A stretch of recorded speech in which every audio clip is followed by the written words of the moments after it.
He travels around the world and competes in the world of memory sports. Nelson Dellis, like Jordan and McEnroe, is at the top of his game. He holds the title for memorizing the most names, 235. I asked Nelson to memorize the birthdays of the first two rows of my audience. 0912 and 0515. Oh my goodness! That is so good! Have a seat, guys. So 5-time winning of the USA Memory Championship. I've broken numerous records memorizing the fastest deck of cards, memorized the most numbers in 5 minutes. At one point I had memorizing the most decks of cards in half an hour, most numbers in half an hour. What else? I think I still have memorizing the most words as well. Basically the last thing that I haven't done yet is a Guinness World Record.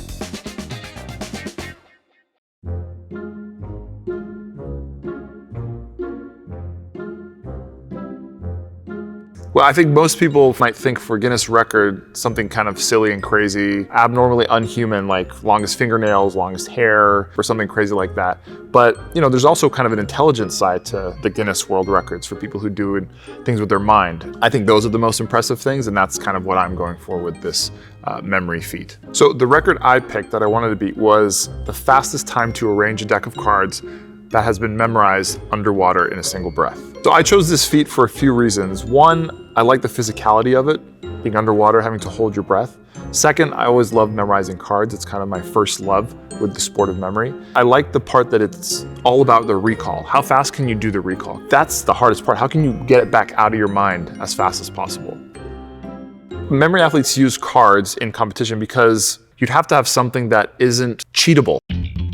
There's 52 cards, so when you shuffle them, technically the permutations, mathematically, there's more possible combinations than there are atoms in the universe. But it really doesn't matter when it comes down to it, because when you're faced with your particular deck, you just got to be able to turn that into the information that you're trying to memorize for that instance, and that's kind of what you're dealt with. So the rules for this particular record involve me having a deck of cards that is shuffled by someone else. I get in the water, they pass me the deck of cards, I look at them for as long as I need to with that single breath. If I can hold my breath a minute, 2 minutes, 3 minutes, whatever it takes. When I come back above water, I hand the deck back to one of the witnesses. I go to a table where I can sit down out of water, and I'm given a fresh deck of cards in factory order that I need to place in the order I memorized underwater. So the initial plan was to announce it on my YouTube channel so that anybody who wanted to come watch could do that. And then I was gonna perform it at the University of Miami campus pool, where I am a professor as well. How you doing? We're gonna represent the whole board as a 3x3 matrix. So these are 3 steps you can take to make your computer a little smarter when you compete against them. Extra credit, okay? I don't know if any of you guys know this, but I may have mentioned the memory stuff that I do. So I'll be memorizing cards underwater. Yeah, related questions first. Okay. So is this our final? Yeah. Like playing cards. Do you have photographic? No, it's trained. Okay. Do you teach a class on memory? I didn't know this until today. I'm genuinely curious. Okay, I don't. People ask me, you know, when I say I teach, they're like, "Oh, memory class." Number one, two athlete in the world for memory, and I didn't know. I was better a long time ago, but in the U.S. I am. Yeah. So I were to go to Vegas. Do you think you could count cards and like win? But do I have to? Oh yeah. No, that's what I was saying. I'm on I play on a blackjack team where we count cards, and we haven't gone in the last year because of COVID, but we would go to Vegas.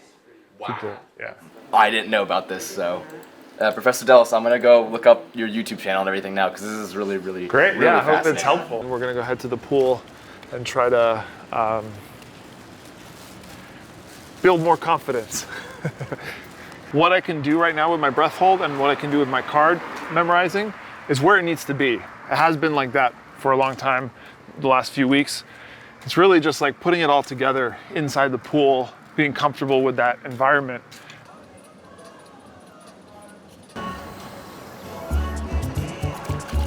So when I started, I could hold my breath maybe 45, 50 seconds. When you stop breathing, there's a few things that happen physiologically to your body and your mind. But in essence, you're depriving it from oxygen that it needs to carry out the functions that it has to do. So if you're doing anything else, something that involves brain power, It makes it immensely more difficult. So to train my breath hold, I was using these apps that generate these apnea tables that ask you to breathe for a certain amount of time, then hold your breath for longer and longer periods of time, and then the breathing period gets shorter and shorter. When I'm training for memorizing cards, I have my noise canceling headphones to help me focus, a deck of playing cards, and to keep my mind sharp, MindLab Pro. So the very basic memory technique is to use visualization. Let's say I'm memorizing cards and the first 3 cards happen to be Ace of Spades, 5 of Clubs, Jack of Hearts. I would visualize those as Arnold Schwarzenegger playing guitar with a sailing ship. And I've pre-learned those images. And then I gotta place the picture in a memory palace. So a memory palace is basically a place that you know very well. Your apartment, office, gym, even a swanky studio set up like this. You take the images for what you visualized and you place them in that mental space along a specific path. And then when you want to recall the information, all you have to do is visualize the same space and pick up the images that you placed along the way. Usually the day before, I'm really in my head, I need some time to myself. I use certain techniques that require a bit of space. It looks like jumpy. It looks like jumpy. What is that around you now? I had a feeling you were gonna want that. He's the guy that can remember 10,000 digits of pi, but he can't remember to bring milk home. But it's very cool to travel with him. He always remembers our confirmation codes. This is my office. It was my office originally, and then my son became his bedroom for a few months, and I just got it back. I took this photo in 2011. That's at the top of Everest, and this is the high camp, just around the corner there. I made it there, and then turned around. This past time that I was there, I made it to about this rock here. So I was almost at the balcony, and I turned around. It 4 times, and I still haven't gotten to the top, so. 3, 2, 1, start. So when I got to the pool on Saturday, I got there about an hour and a half earlier before the event, and there was a scuba training class going on. There were like 20, 30 people there with their apparatus, whatever. University students lined up on the side of the pool, blasting music. There I was walking in with my cards and my scuba belt and backpack like a nerd. A lot of distractions, basically. So Saturday is one of the best days of the week, I'd say. Like, all the students are off for the weekend. They like to come out here and have a good time, just relax.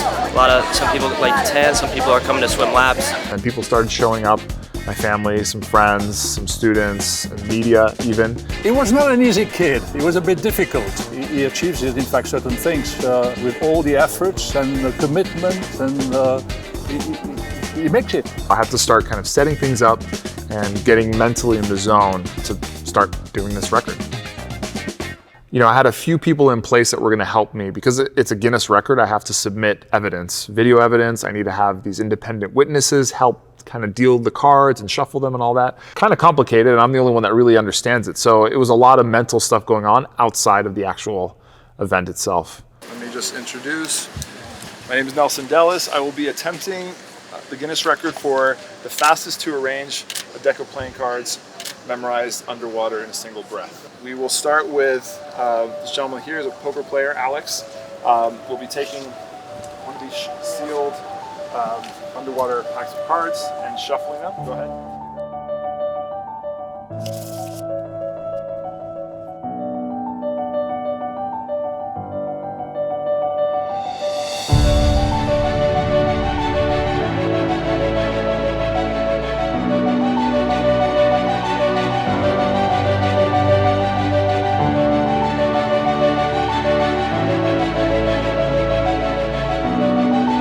So we'll do 3, 2, 1, go. You press on go, right? All right. 3, 2, 1, go.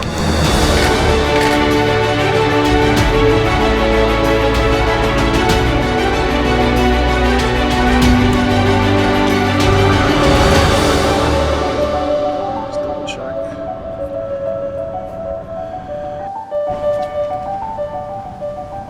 Done. What's the time? 2:22:32. 2:22:53. I think it was like 2:15, right? Do you remember? No, I think it was 2:22. Yeah, I think it was 2:22. Does it matter if I get it right? It was under 2 minutes and a half. So I beat the record by over a minute.